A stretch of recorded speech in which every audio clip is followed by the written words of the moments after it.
আজকে আমি তোমাদের ক্লাস 6-এর ম্যাথ বইয়ের অধ্যায় 3-এর নিজে করি 3.1-এর এই অঙ্কগুলো কষে দেখিয়ে দিচ্ছি।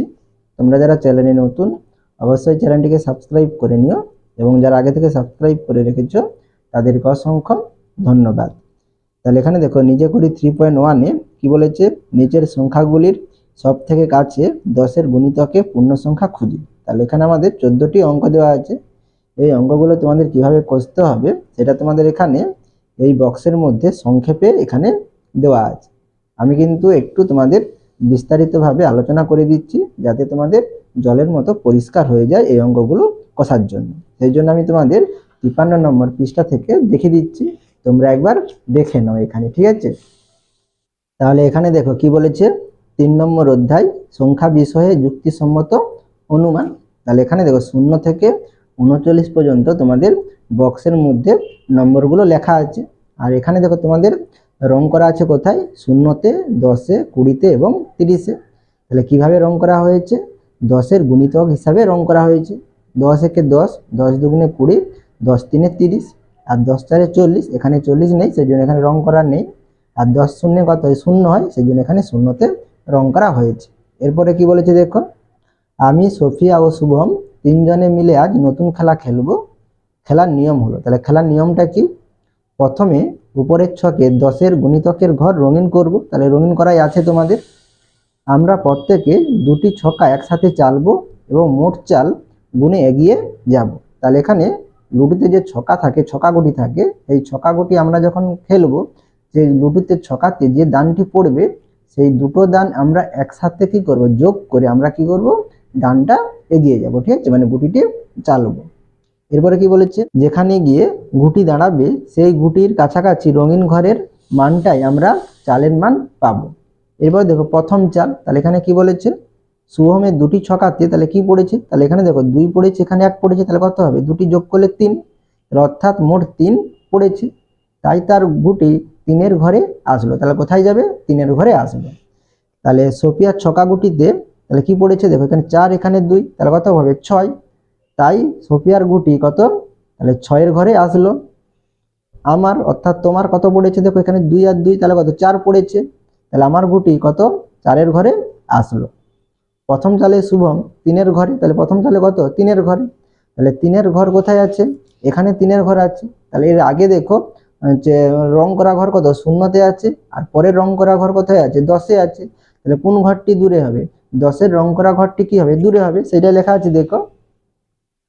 3-এর কাছে রঙিন ঘর কোনটি, 0 না 10, দেখি কি হবে, 0টিই হবে, সেটা দেখিয়েছে দেখো, দেখেছি। তাহলে 3 পড়েছিল, তাহলে 3 বিয়োগ কত, 0, বিয়োগ করলে কত হবে 3, আর 10 থেকে 3 বিয়োগ করলে কত হবে 7। তাহলে কত, কোনটা দূরত্ব হবে, 10-এর ঘরটি দূরত্ব হবে, কারণ এখানে 7 হচ্ছে, এখানে কত 3 হচ্ছে, তাহলে 0টা কাছে হবে আর 10টি কি হবে, দূরে হবে। তাই 3-এর ঘর থেকে তাহলে কার ঘর বেশি, 10-এর ঘর বেশি। তাহলে এখানে আমরা কি লিখবো, 10-এর ঘর বেশি দূরে। তাহলে 3-এর ঘরের কাছে রঙিন ঘর কত, তাহলে 0। তাই প্রথম চালে শুভম পেল কত পাবে, 0 পাবে। তাহলে এখানে আমরা কি লিখবো, 0। এরপরে কি বলেছে, কিন্তু তাহলে প্রথম চালের পরে সোফিয়া কত পাবে দেখি। তাহলে সোফিয়া কত পেয়েছিল, এখানে 6 পেয়েছিল। তাহলে এখানে 6 এখানে যদি থাকে তাহলে 10-এর ঘর আগে হবে না 0-এর ঘর আগে হবে। তাহলে 10 থেকে 6 বিয়োগ করলে কত হবে, 4 হবে। আর 6 থেকে 0 বিয়োগ করলে কত, 6 হবে। তাহলে আমাদের কি হবে, 10-এর ঘরটি সামনে হবে, সেটাই বলেছে দেখো এখানে। সোফিয়ার ছক্কা 6-এর ঘরে, তাহলে 6-এর ঘরের কাছে রঙিন ঘর কি হবে, 10 হবে, কারণ 10 বিয়োগ 6 সমান কত হবে 4, আর কিন্তু 6 বিয়োগ 0 সমান কত হবে 6। তাই প্রথম চালের পর সোফিয়া পাবে কত, 10 পাবে। যেহেতু 4-এর কাছে রঙিন ঘর, তাহলে তোমার কত পড়েছিল, 4 পড়েছিল, সেটাই লিখেছে। যেহেতু 4-এর কাছে রঙিন ঘর কত হবে, 0ই হবে, 10 কি দূরে হবে, তাহলে এখানে আমরা কি লিখবো, 0। তাই আমিও শুভমের মতো কত পাবো, 0 পাবো। এটা প্রথম চাল হয়ে গেল। এবারে কি বলেছে, দ্বিতীয় চাল, 3-এর ঘর থেকে শুভমের গুটি গেল 14-র ঘরে, সোফিয়ার গুটি গেল 17-র ঘরে, কিন্তু আমার গুটি গেল 15-র ঘরে। তাহলে শুভমের কত গিয়েছে, 14, আর সোফিয়ার 17, আর তোমার কত, 15। এবার দেখি দ্বিতীয় চালের পর কে কত পাই দেখি। তাহলে এখানে শুভম কত পেয়েছে, 14 পেয়েছে। তাহলে যেহেতু 14-এর ঘরের সব থেকে কাছে 10-এর গুণিতকের রঙিন ঘর, তাহলে কত হবে এখানে, তাহলে দেখো 14 কোথায় আছে, এখানে আছে। তাহলে রঙিন ঘর তো আগে কত আছে 10, পরে কত আছে 20। আমরা যদি 14 থেকে 10 বিয়োগ করি কত পাবো? 4 পাবো। আর 20 থেকে 14 বিয়োগ করলে কত পাবো? 6 পাবো। তাহলে কি হবে? 20 দূরে হবে, তাহলে কাছে কি হবে? 10 হবে। সেটাই আমরা এখানে লিখবো। 10 গুণিতকের রঙিন ঘর কত হবে? 10 হবে, তাহলে 10 লিখবো। তাই শুভম দ্বিতীয় চালে কত পাবে? 10 পেল। এরপরে পরবর্তী পৃষ্ঠাটি দেখো। এরপরে দেখো, তাহলে সোফিয়া কত ঘর গিয়েছিল? 17 নম্বর ঘরে গিয়েছিল, সেটা লেখা আছে। যেহেতু 17-র সব থেকে কাছে 10 গুণিতকে রঙিন ঘর কত হবে? তাহলে 17-র আগের রঙিন ঘর কত? 10, আর 17-র পরের রঙিন ঘর কত? 20। তাহলে আমাদের কোনটি কাছে হবে? 20 কাছে হবে। তাহলে এখানে আমরা কি লিখবো? 20 লিখবো। তাই সোফিয়া এবারে 20 পেল। কিন্তু দ্বিতীয় চালে আমি কত পাবো দেখি। তাহলে তোমার কত নম্বর ঘর ছিল? 15 নম্বর ঘর ছিল। তাহলে 15-র আগের রঙিন ঘর কত? 10, আর 15-র পরের রঙিন ঘর কত? 20। তাহলে এখানে দেখো 15 থেকে 10 বিয়োগ করলে কত হবে? 5 হবে। আবার 20 থেকে 15 বিয়োগ করলে কত? 5 হবে। তাহলে দুটির মান তো একই। তাহলে এখানে কি হচ্ছে? দুটোর ঘরে কি হবে? সমান দূরত্বে আছে। তখন আমরা কোন ঘরে যাব? তখন আমরা কি করব? পরবর্তী যে রঙিন ঘর থাকবে, অর্থাৎ 10-এর গুণিতক থাকবে, সেই ঘরে যাব। সেটাই বলেছে। সেক্ষেত্রে 15-র ঠিক পরবর্তী 10-এর গুণিতকের রঙিন ঘর যাব। তাহলে পরবর্তী রঙিন ঘর কত? 20। তাহলে এখানে আমরা 20 লিখব। তাই দ্বিতীয় চালে আমি 20 পেলাম। একের দাগের অঙ্ক দেখো। নিচের সংখ্যাগুলিকে সব থেকে কাছে 10-এর গুণিতকে পূর্ণ সংখ্যায় নিলে কি পাই দেখি। তাহলে এখানে দেখো 2 আছে। তাহলে 2-এর আগে কত হবে রঙিন ঘর? 0, আর পরে কত হবে? আমাদের 10 হবে। তাহলে কোনটি কাছে? 0টি কাছে হবে। তাহলে এখানে আমরা কি লিখব? 0 লিখব। অর্থাৎ তাহলে এখানে দেখো কত আছে? 2 আছে। তাহলে 2 হচ্ছে কি 5-এর থেকে ছোট, অর্থাৎ কি 5 বড়। তাহলে 2 লেস দেন কত? 5। তাহলে 5-এর থেকে যদি ছোট হয় তখন আমরা কোথায় যাব? আগের ঘরে যাব, ঠিক আছে, মানে পিছনে যেটা থাকবে। আর 5 বা 5-এর বেশি থাকলে তখন আমরা কি যাব? পরবর্তী রঙিন ঘরে যাব। তাহলে এখানে কত আছে? 14 আছে। তাহলে 4 আছে। 4 হচ্ছে কি 5-এর থেকে ছোট। তাহলে ছোট হলে আমরা কোথায় যাব? তাহলে 14-র আগের ঘর কি হবে? 10, আর পরের ঘর কত হবে? 20। তাহলে এখানে 4 আছে, 5-এর থেকে ছোট। তাহলে আমরা কোথায় যাব? 10-এ যাব। তাহলে 10 লিখব। তাহলে 14-র এককের অঙ্ক কত? 4। তাহলে 4 লেস দেন কত? 5। তাহলে 5 বড়। এরপরে কত আছে? 23 আছে। তাহলে এখানে দেখো 3 আছে। তাহলে 3 কি 5-এর থেকে ছোট। তাহলে আমরা কত নম্বর ঘরে যাব? 20-তে যাব। তাহলে এখানে আমরা কি লিখব? 20 লিখব। সেটা লেখা আছে। তাহলে এখানে 23-এর এককের অঙ্ক কত? 3। তাহলে 3 আমাদের কি 5-এর থেকে কি ছোট, সেই জন্য 3 লেস দেন কত? 5 লেখা আছে। এরপরে দেখো আমাদের কত? 6 আছে। তাহলে 6 কি 5-এর থেকে বড়। তাহলে 5-এর থেকে বড় হলে তাহলে 6-এর আগে কি আছে? 0 আছে। আর পরবর্তী পূর্ণ সংখ্যা কত আছে? 10-এর গুণিতক 10 আছে। তাহলে এখানে 5-এর থেকে বড় 6। তাহলে আমরা এখানে কোথায় যাব? 10-এ যাব। তাহলে এখানে দেখো কত আছে? 15 আছে। তাহলে এখানে এককে কত? 5। তাহলে 5 বা 5-এর বেশি থাকলে তখন আমরা কি করি? পরবর্তী রঙিন ঘরে যাই, অর্থাৎ 10-এর গুণিতকে যাই। তাহলে এখানে কি 5 আছে। তাহলে আমরা কোথায় যাব? 20-তে যাব। তাহলে 20 লিখলাম। সেটা লেখা আছে দেখো। 15-র এককের অঙ্ক কত? 5। তাহলে 5 সমান কত? 5। সেই জন্য আমরা পরবর্তী রঙিন ঘরে গেলাম। এবারে কত আছে? 28 আছে। তাহলে এখানে 8 আছে। তাহলে 8 কি 5-এর থেকে বড়। তাহলে আমরা পরবর্তী গুণিতকে যাবে, কোথায় যাবে? 30-এ যাব। তাহলে এখানে আমরা কি লিখব? 30। তাহলে 28-এর এককের অঙ্ক কত? 8। তাহলে 8 কার থেকে বড়? 5-এর থেকে বড়। তাহলে কি লিখব? 8 গ্রেটার দেন কত? 5 লিখব। এবারে 2 দাগের অঙ্ক দেখো। 223-এর সব থেকে কাছে 10-এর গুণিতকে পূর্ণ সংখ্যা কি পাই দেখি। তাহলে এখানে দেখো 223। তাহলে 223 এখানে আছে। তাহলে 223-এর আগে পূর্ণ সংখ্যা কত আছে? 10-এর গুণিতক 220, আর পরবর্তী কত আছে? 230। তাহলে আমরা কোথায় যাব? 230-এ যাব না 220-তে যাব? তাহলে 223 কি হবে? 220 সামনাসামনি হবে। তাহলে আমরা 220-তে যাব। সেটাই লিখেছি দেখো। তাহলে 223 বিয়োগ 220 সমান কত হবে? 3। আর 230 বিয়োগ 223 তাহলে কত হবে? 7। তাহলে আমাদের এখানে এইটা কি হবে? দূরত্ব হবে। এটা কি হবে? সামনে হবে। তাহলে আমরা কোথায় যাব? 220-তে যাব।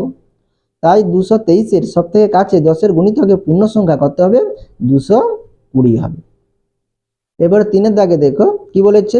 6712-র সব থেকে কাছে 10-এর গুণিতকে পূর্ণ সংখ্যা কি হবে হিসাব করে দেখি। তাহলে এখানে আমাদের কত আছে? 6712 আছে। তাহলে এখানে দেখো তাহলে 12 আছে। তাহলে 12 থাকলে এর আগের আমাদের রঙিন ঘর করতে হবে, অর্থাৎ 10-এর গুণিতক করতে হবে। তাহলে 6700 করতে হবে 10 হবে, ঠিক আছে। আর পরবর্তী রঙিন ঘর করতে হবে। তাহলে এখানে 6700 করতে হবে 12 আছে। তাহলে 12-র পরে করতে হবে 20 হবে, ঠিক আছে। তাহলে 6720 হবে। তাহলে কোনটি কাছে হবে? 6710 কাছে হবে। সেটাই দেখিয়েছি দেখো। তাহলে 6712 বিয়োগ 6710 সমান কত হবে 2। আর কিন্তু 6720 বিয়োগ 6712 তাহলে কত হবে 8 হবে। তাহলে আমাদের কোনটি কাছে হবে? এই 6710টি কাছে হবে, সেটাই লিখেছে। তাই 6712 সব থেকে কাছে 10-এর গুণিতকে পূর্ণ সংখ্যা কত হবে আমরা লিখবো, তাহলে 6710 লিখবো। এরপরে দেখো কি বলেছে, অন্যভাবে দেখি। তাহলে এটা সংক্ষেপে আমরা কিভাবে বুঝবো সেটা তোমাদের এখানে দেখিয়েছে। 6712 এককের অঙ্ক, তাহলে এককের অঙ্ক কত আছে দেখো 2 আছে। তাহলে 2 কি 5-এর থেকে কি ছোট, তাহলে এখানে আমাদের কি হবে, তাহলে 2 এর পরিবর্তে এখানে আমরা 0 দিলেই হয়ে যাবে, ঠিক আছে। তাহলে 6710 হবে। তাহলে 2 ফাঁকা 5, তাহলে 5 বড়, তাহলে 2 কি ছোট, তাহলে ছোট হলে তাহলে আমরা কি লিখবো 6700 কত লিখবো 10 লিখবো। তাই 6712 সব থেকে কাছে 10-এর গুণিতকের পূর্ণ সংখ্যা কত হবে, তাহলে 6710 হবে। এরপরে দেখো এখানে তোমাদের বক্সের মধ্যে কি লিখেছে, কোনো সংখ্যার সব থেকে কাছে 10-এর গুণিতকে পূর্ণ সংখ্যা খোঁজার জন্য ওই সংখ্যার এককের অঙ্ক যদি 5-এর সমান বা 5-এর বেশি হয়। তাহলে আমি একটি সংখ্যা লিখছি, দেখো যে কোনো একটি সংখ্যা 5, 3, 4, 6, 4 অঙ্কের একটি সংখ্যা লিখলাম। তাহলে এখানে এককের ঘরে কত আছে 6 আছে। তাহলে এখানে কি বলেছে, তাহলে 5-এর সমান বা 5-এর বেশি হয়, তাহলে এখানে কত 5-এর বেশি আছে। তাহলে ওই সংখ্যার দশকের অঙ্ক 1 বাড়বে। তাহলে এখানে দশকে কত আছে 4 আছে, তাহলে দশকের ঘরের অঙ্ক কত বাড়বে 1 বাড়বে, তাহলে 4 বেড়ে কত হবে 5 হবে। ও এককের অঙ্ক 0 হবে, তাহলে এককের অঙ্ক কত আছে 6 আছে, তাহলে এখানে আমাদের কি হয়ে যাবে 0 হয়ে যাবে। তাহলে কত হবে 46-এর পরিবর্তে কত হবে 50। আর সামনে যে যতগুলো অঙ্ক থাকবে সেই অঙ্কগুলো যেমনই থাকবে তেমনই আমরা লিখে নেব। তাহলে এখানে 53 আছে, তাহলে এখানে আমরা 53 লিখবো। তাহলে কত হচ্ছে 5350। এবারে দেখো আমি আরেকটি সংখ্যা লিখছি, তাহলে 5342 লিখলাম। এখানে কি বলেছে, আবার ওই সংখ্যার এককের অঙ্ক যদি 5-এর ছোট হয়, তাহলে এখানে 5-এর কি আছে এককের অঙ্ক ছোট আছে 2 আছে, তাহলে ওই সংখ্যার দশকের অঙ্ক একই থাকবে মানে তাহলে এখানে 4 আছে, তাহলে আমরা কত লিখবো 4ই লিখবো। এবং আচ্ছা ও এককের অঙ্ক 0 হবে, তাহলে এককের অঙ্ক কি হবে 0 হবে, তাহলে এখানে 2 আছে আমরা কত লিখবো 0, আর সামনে যেটা থাকবে সেটা লিখবো, ঠিক আছে। তাহলে এখানে আমরা কি বুঝতে পারলাম, যদি এককের অঙ্ক যদি আমাদের কি থাকে 5 বা 5-এর বেশি থাকে, তাহলে আমরা দশকের ঘরের অঙ্ক 1 বাড়াবো, তাহলে 4-এর পরিবর্তে কত 5 লিখবো। আর এখানে কত হবে সেই এককের ঘরে 0 হবে। আর এখানে এককের অঙ্ক যদি আমাদের কি হয় 5-এর থেকে ছোট হয়, তাহলে আমাদের দশকের অঙ্ক একই থাকবে, এককের অঙ্ক 0 হবে। তাহলে দুই ক্ষেত্রে কি হবে এককের অঙ্ক 0 হবে। আর ছোট থাকলে আমরা শুধু কি করব দশকের অঙ্ক একই রাখবো, আর যদি বেশি থাকে তখন আমরা এককের অঙ্ক কি করব দশকের অঙ্ক কি করব 1 বাড়িয়ে দেব, ঠিক আছে। এবারে আমি তোমাদের নিজে করি 3.1 এর অঙ্কগুলো খাতায় তুলে দেখিয়ে দিচ্ছি, তোমরা একবার দেখে নাও। তাহলে এখানে দেখো কি বলেছে, নিচের সংখ্যাগুলির সব থেকে কাছে 10-এর গুণিতকে পূর্ণ সংখ্যা খুঁজি। তাহলে এখানে আমাদের কত আছে 79 আছে। তাহলে এখানে এককে কত 9, দশকে কত 7, তাহলে এককে কত 9 আছে। তাহলে 9 আমাদের কি হচ্ছে দেখো 5-এর থেকে কি বড়, তাহলে 5-এর থেকে বড় হলে তাহলে আমরা এখানে কি লিখবো, তাহলে 5-এর থেকে বড় হলে আমরা দশকের ঘরের অঙ্ক কি বাড়াবো 1 বাড়াবো, তাহলে এখানে 7 আছে, তাহলে আমরা এখানে কি লিখবো 8 লিখবো। আর এককের ঘরের অঙ্ক কত 9 আছে, তাহলে আমাদের এখানে এককের অঙ্ক সবসময় কি হবে 0 হবে, তাহলে এখানে আমরা 0 লিখবো। তাহলে কত হবে 80 হবে। তাহলে এটা আমরা উত্তরটি কিভাবে লিখবো, তাহলে 9 > 5, তাই তাহলে কত 79 এর সব থেকে কাছে 10-এর গুণিতকে পূর্ণ সংখ্যা হবে কত হবে 80 হবে, তাহলে এখানে 80 লিখবো, ঠিক আছে। এরপরে দেখো এরপরে আমাদের 2 এর দাগে কি দিয়েছে 82 আছে। তাহলে এখানে দেখো আমাদের এককের ঘরে কত আছে 2 আছে, তাহলে 2 কি 5-এর থেকে ছোট, তাহলে 2 <= কত 5, তাহলে এখানে কম আছে, তাহলে আমাদের এখানে কি থাকবে, তাহলে দশকের ঘরের অঙ্ক তাহলে যেটা থাকবে সেটাই লিখবো, তাহলে একই থাকবে, তাহলে আমরা কি লিখবো 8 লিখবো। আর এককের ঘরের অঙ্ক কি দেবো আমরা 0 দেবো, ঠিক আছে। এখানে আমি এভাবে আর লিখছি না, তোমরা এইভাবে লিখে নিতে পারো। তাহলে তাই 82-র সব থেকে কাছে 10-এর গুণিতকে পূর্ণ সংখ্যা হবে কত 80, ঠিক আছে। তোমরা লিখে নেবে, আমি লিখলাম না। এবারে দেখো আমাদের কত আছে 35 আছে। তাহলে এখানে দেখো আমাদের কত আছে 5 আছে, তাহলে 5 সমান কত 5, তাহলে 5 বা 5-এর বেশি থাকলে আমরা কি করব দশকের ঘরের অঙ্ক 1 বাড়াবো, তাহলে এখানে 3 আছে, তাহলে আমরা এখানে কত লিখবো 4 লিখবো। আর এককের ঘরের অঙ্ক সবসময় 0 হবে, তাহলে এখানে 0 লিখবো, তাহলে কত হবে 40 হবে। আমি আর কথাই লিখছি না, তোমরা লিখে নেবে, ঠিক আছে। এবারে কত আছে 103, তাহলে এখানে এককের ঘরে কত আছে 3 আছে, তাহলে 3 কি ছোট কার তুলনায় 5-এর তুলনায়, তাহলে 3 লেস দেন কত 5। তাহলে এখানে যদি ছোট থাকে তখন আমরা কি করব, তাহলে 1 লিখবো। আর দশকের অঙ্ক কি থাকবে একই থাকবে, তাহলে এখানে 0 আছে, তাহলে 0 লিখবো। আর এককের অঙ্ক কি হয় সবসময় 0 হবে, তাহলে এখানে আমরা 0 লিখবো, তাহলে কত হবে 100 হবে। এরপরে 5-এর দাগের অঙ্ক দেখো 218, তাহলে এখানে এককের ঘরে কত আছে 8 আছে, তাহলে 8 কি বড় 5-এর তুলনায়, তাহলে 8 গ্রেটার দেন 5। তাহলে এখানে আমাদের কি হবে, তাহলে বড় থাকলে দশকের ঘরের অঙ্ক 1 বাড়বে, তাহলে 1 আছে, তাহলে এখানে আমরা কি লিখবো 2। আর এককের ঘরে কত লিখবো 0, আর এখানে সামনে 2 আছে 2 লিখবো, তাহলে কত হবে 220। এরপরে দেখো 333 আছে, তাহলে এখানে 3 আমাদের কি ছোট হচ্ছে 5-এর তুলনায়, তাহলে এখানে আমরা কি লিখবো, তাহলে ছোট থাকলে কি হবে দশকের ঘরের অঙ্ক তাহলে একই থাকবে, তাহলে আমরা 3 লিখবো। তাহলে এককের অঙ্ক কি হবে 0 হবে, আর শতকের অঙ্ক কি আছে যেটা থাকবে সেইটাই লিখবো, তাহলে 3 আছে 3 লিখবো 330। এবারে 7-এর দাগের অঙ্ক দেখো, তাহলে এখানে কত 5 আছে, তাহলে 5 সমান কত হয় 5 হয়। তাহলে এর ক্ষেত্রে আমরা কি করব, তাহলে 5 বা 5-এর বেশি থাকলে তাহলে দশকের ঘরের অঙ্ক কি হয় 1 বাড়বে, তাহলে এখানে 7 আছে, তাহলে এখানে আমরা কত লিখবো 8 লিখবো। আর এককের ঘরের অঙ্ক কত 0, আর এখানে সামনে যা আছে সেইটাই লিখবো, তাহলে 1280 1280। এরপরে কত আছে 2364, তাহলে এখানে আমাদের দেখো 4 আছে এককের ঘরে, তাহলে 4 কি ছোট 5-এর তুলনায়, তাহলে আমাদের ছোট যদি হয় তাহলে আমাদের এককের দশকের ঘরের অঙ্ক তাহলে একই থাকবে, তাহলে আমাদের 6 ছিল 6ই থাকবে, আর এককের ঘরে 0 হবে। আর সামনে কত ছিল 2 আর 3 ছিল, তাহলে 2 আর 3 লিখবো, তাহলে কত হবে 2360। এরপরে দেখো কত আছে 3726, তাহলে 6 আছে, 6 কি 5-এর তুলনায় বড়, তাহলে এখানে আমাদের কত আছে 6 আছে, তাহলে 5-এর থেকে বেশি, তাহলে 5 বা 5-এর বেশি থাকলে দশকের ঘরের অঙ্ক কত 1 বাড়ে, তাহলে এখানে 2 আছে, তাহলে এখানে আমরা কি লিখবো 3। আর এককের ঘরে কত লিখবো 0, আর সামনে কত আছে 3 আর 7, তাহলে 37 লিখবো, তাহলে 3730। এবারে কত আছে 5147, তাহলে 7 আছে, 7 আমাদের কি হচ্ছে বড় হচ্ছে কার তুলনায় 5-এর তুলনায়, তাহলে আমরা কি করব দশকের ঘরের অঙ্ক কি 1 বাড়াবো, তাহলে 4 আছে কত লিখবো 5, আর এককের ঘরে 0 দেবো, তাহলে এখানে সামনে যা আছে সেইটা লিখবো, তাহলে 5150। এবারে 11-এর দাগের অঙ্ক দেখো, এক অঙ্কের সংখ্যা বসে, তাহলে এখানে যে কোনো একটি সংখ্যা বসাবে, তাহলে এখানে আমি কত বসালাম 9 বসালাম, তাহলে এখানে আমাদের 9-এর পরবর্তী 10-এর গুণিতকে পূর্ণ সংখ্যা করতে হবে 10 হবে, তাহলে এখানে আমি 10 লিখলাম।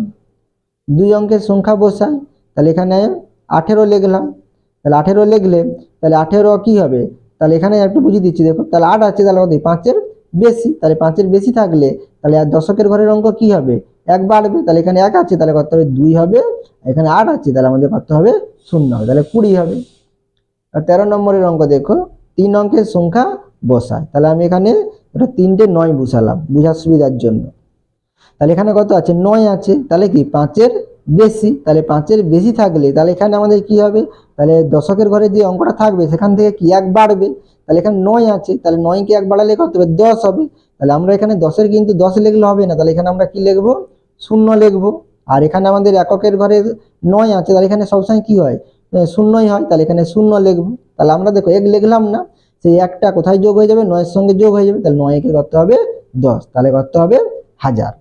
এবারে দেখো 4 অঙ্কের সংখ্যা বসাই, তাহলে 4 অঙ্কের যে কোনো একটি সংখ্যা বসালাম, তাহলে এখানে একটু ছোট সংখ্যা বসালাম, তাহলে 5 3 2 1 বসালাম, তাহলে এখানে দেখো তাহলে কি ছোট 5-এর তুলনায়, তাহলে এখানে কি হবে, তাহলে দশকের ঘরের অঙ্ক কি থাকবে একই থাকবে, তাহলে 2 থাকবে, আর এককের ঘরের অঙ্ক কি হবে সবসময় 0 হবে, তাহলে 0, তাহলে 20 হবে। আর সামনে কত ছিল 5 আর 3 ছিল, তাহলে 5 আর 3, তাহলে কত হচ্ছে 5320। আশা করি তোমরা এই অঙ্কগুলো বুঝতে পেরেছো, তোমরা অবশ্যই চ্যানেলটিকে সাবস্ক্রাইব করে নিও এবং আমার পাশে থাকো।